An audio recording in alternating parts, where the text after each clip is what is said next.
Passing attempt number 44 on the night for a sore-armed Kirk Cousins. Gonna come with a novena, a Hail Mary. Gets a lot of juice on it.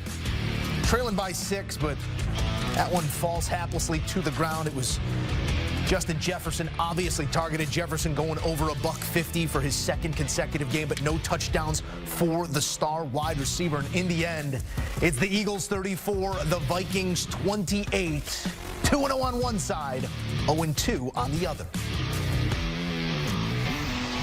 All right, let's break it down. Emery Hunt in studio, Tyler Sullivan in the mix. Fellas, interesting ball game. A lot of big gaudy numbers that came out of it, but not the cleanest 60 minutes of football. Emery, as you assess the Eagles right now, last week wasn't really this opening argument against the Patriots, and here again, good quarters, not a great game start to finish. What do you make of the Eagles through 8 quarters of this season? Well, their offense is still trying to figure things out and how to work under Brian Johnson, the new offensive coordinator. The passing game more in particular, they've shown they can run the football. We saw that tonight and how well they ran the ball to victory, but their passing game is still trying to find its way, and I feel like that's going to be the work in progress. Luckily, you know, playing a game in 4 days is pretty much the reason why they didn't have the continuity, but we saw this in the Patriots game. They get that nice extended break, and hopefully that can help them find their way as the season goes on, because this passing game this season so far doesn't look like it looked last year. Is still a little bit clunky. I know that there's some yardage totals that you'll say, oh, wow, maybe they're starting to figure things out. But really, it was 2 bombs to DeVonta Smith. Outside of that, really wasn't overly impressive. Now, when the Minnesota Vikings are letting you run for 200-plus yards, you don't have to throw the ball that much. But clearly still a work in progress. But the number one thing that I can take away from that is they're 2-0. It doesn't matter. It's not losing them games right now. They still have the tough part of their schedule coming up. They kind of have a soft part of their schedule coming up here before they get to that tough spot there. They can have time to figure things out in the passing game. It's not costing them games right now. So that's the big takeaway. Again, it's a work in progress, but ultimately they're 2-0. Yeah, I mean, this is short week 2, really tough spot for both of these teams coming off a season opener. And it's a Philadelphia team that really was plagued by a banged-up secondary, a Minnesota team that was plagued by a banged-up front line in front of Kirk there. I want to talk about some of these yardage totals, but on the Vikings side, through 2 games, fellas, 743 total yards by this Vikings offense. 69 of them have come on the ground. That's 9% of their total offense in the run game. I don't see that being a sustainable model moving forward for a team that had playoff designs a year ago, does once again, but starts 0-2. Tyler, what have you made of that balance or lack thereof?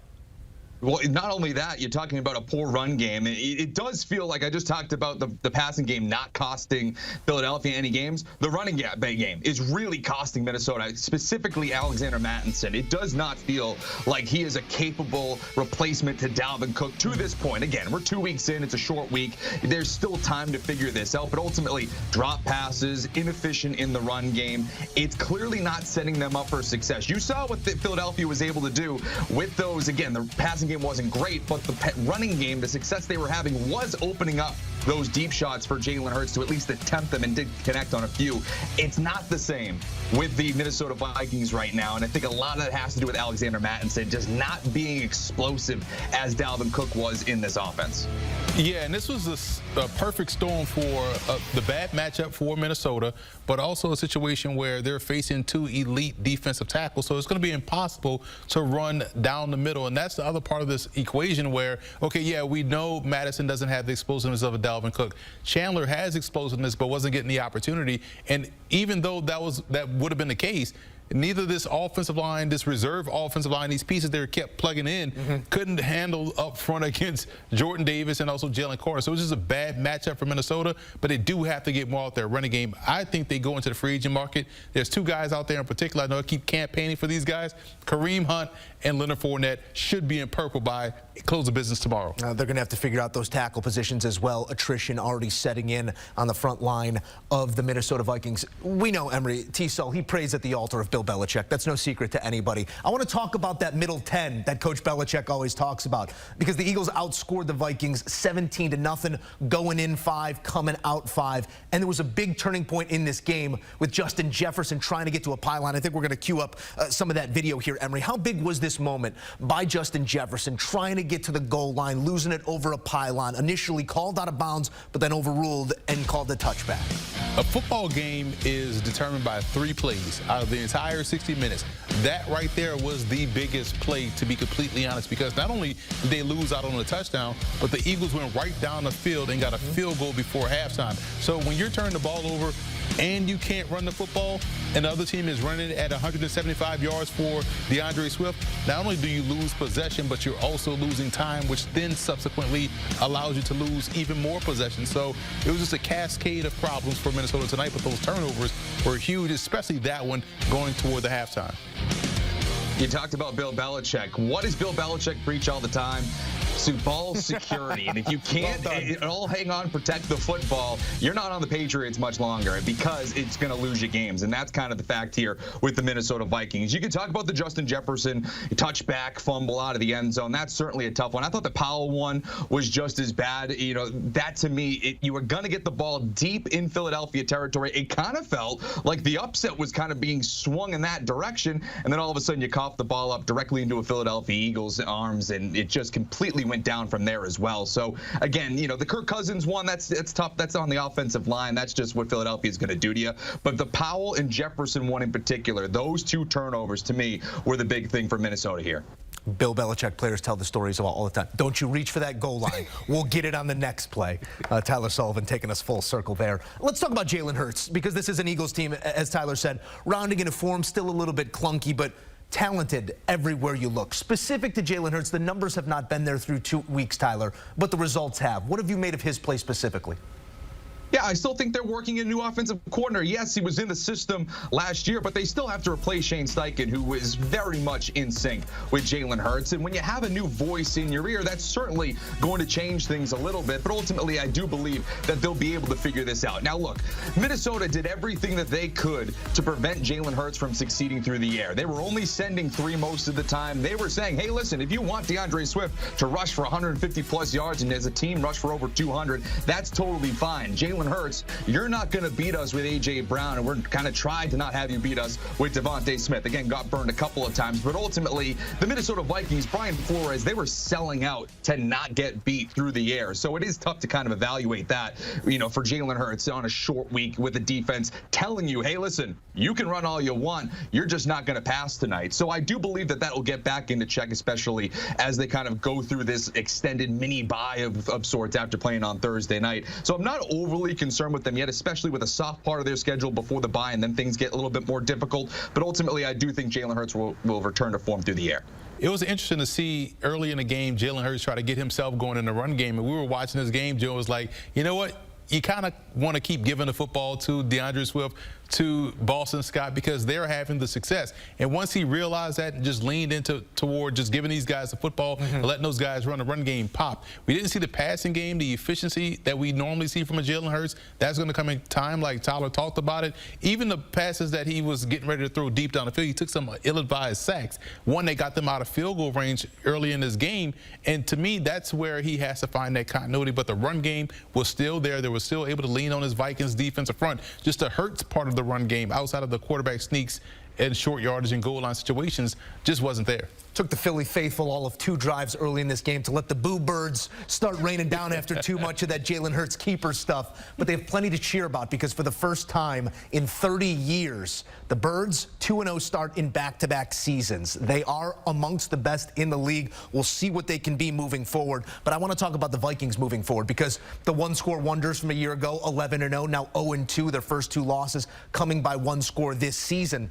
11% chance, history tells us you have, of making the playoffs when starting 0-2. Where is your panic regarding these Minnesota Vikings and this schedule specifically, Emery? Not panicking yet, because if you watch the game tonight, you have to come away at least impressed with how much they fought through all those turnovers, all that adversity, all the things that went wrong for this Vikings team, and still had a chance to come back and win. And we keep pinpointing where the issue is. The running game, the running backs, the offensive line. Guys will get healthy. They'll get Christian Darrisaw back at some point. They'll find a way to get better at running the football, and I think that's going to be the biggest key. But you like that those guys didn't quit out there on the field, and they played hard for Kevin O'Connell. To me, that's the one positive you can take. They didn't go in the tank. This wasn't a blowout. This was a very close competitive game. No, this was a winnable game for the Minnesota Vikings. I mean, again, 4 turnovers, that's what's going to lose you the game. I'm concerned a little bit more because if you look at the schedule over the next few weeks here, you're asking of Kirk Cousins to go toe-to-toe with Justin Herbert, and then you're asking him to go a couple weeks later toe-to-toe with Patrick Mahomes. You have Bryce Young in the middle there, a rebuilding Carolina team, but it's very conceivable that they go 1-2 over that stretch. So you're looking at a 1-4 start to this season, and in an NFC North that we expect to be a little bit more competitive. Obviously, the Detroit Lions coming off their win against Kansas City in the opener, and Green Bay upsetting Chicago. They look like a team that's going to be here and now as opposed to rebuilding this year. I would be a little bit more concerned about them. Like you said, Joe, they were kind of fool's gold last year. I think we look at 13 wins and say, wow, this was pretty impressive. But ultimately, when you watched it on a week-to-week out basis, it wasn't that impressive. And so if all of a sudden the water's starting to find its level this year, you should be a little bit more concerned. 7 turnovers in 8 quarters of football, not going to get it done for the Minnesota Vikings. On the other side of this one, surely 28 for 175 and a touchdown gets you a question. Emery Hunt, is there a new RB1 in the land of the Eagles? I mean, we were looking at a rushing prop for DAndre Swift somewhere in the mid-30s coming into this game. Vegas didn't know who was going to tote the rock. Looked like early in this game, Eagles, their offense coordinator, didn't know who was going to tote the rock. In the end, it's Swift going for 175 and a tub. What does this sort of performance tell you? They should have called me early in the season because I would have told them, hey, start Swift. He is the guy you want. We saw it all throughout this evening. Elusiveness, vision, footwork, all tied in unison. When you have those things working for you as a running back, you're able to work front side to back side. You see everything in slow motion. You're able to work 3 frames ahead of everyone else. And he still has that elite level burst and explosiveness right out of the gate. He's slow too, fast through. And that's something you want from the tailback position. I think all the other backs are talented, but they will fall in line. Swift is the guy going forward. He has 175 reasons why that should be the case. You know, I was really excited earlier this week when I picked up Kenneth Gainwell in my fantasy league. I thought that was a nice little coup that I got in my waiver wire. Now I'm sitting here going, you know what? Maybe he's going to be dropped by next week because DAndre Swift did look like that dude, like you were saying, Emery, over 170 yards. I mean, just overly impressive. Again, I don't know how much we can put on it because, like I was saying earlier, Minnesota was just saying, hey, listen, by all means, run all you want all day, all night long because we're not letting A.J. Brown beat us. But still, you have to like what the burst he had coming out of the backfield. And I think that this is going to kind of be muddied waters here. I think that they have so many talented backs that they're going to kind of mix and match and keep everybody fresh. It could be annoying for fantasy, but ultimately for the Philadelphia Eagles running game, it's going to be prolific. 2-0 for the Birds, the reigning NFC champions, out to a perfect start. Things to clean up, but the record is the record. Tyler Sullivan, Emery Hunt, always 1-0 in my book. And don't forget, the conversation continues on the Pick 6 podcast. It's the premier pod in the entire NFL. Our team breaking it down each and every day with all the latest news and notes, a lean and a wager as well. Download, subscribe, and enjoy the Pick 6 podcast.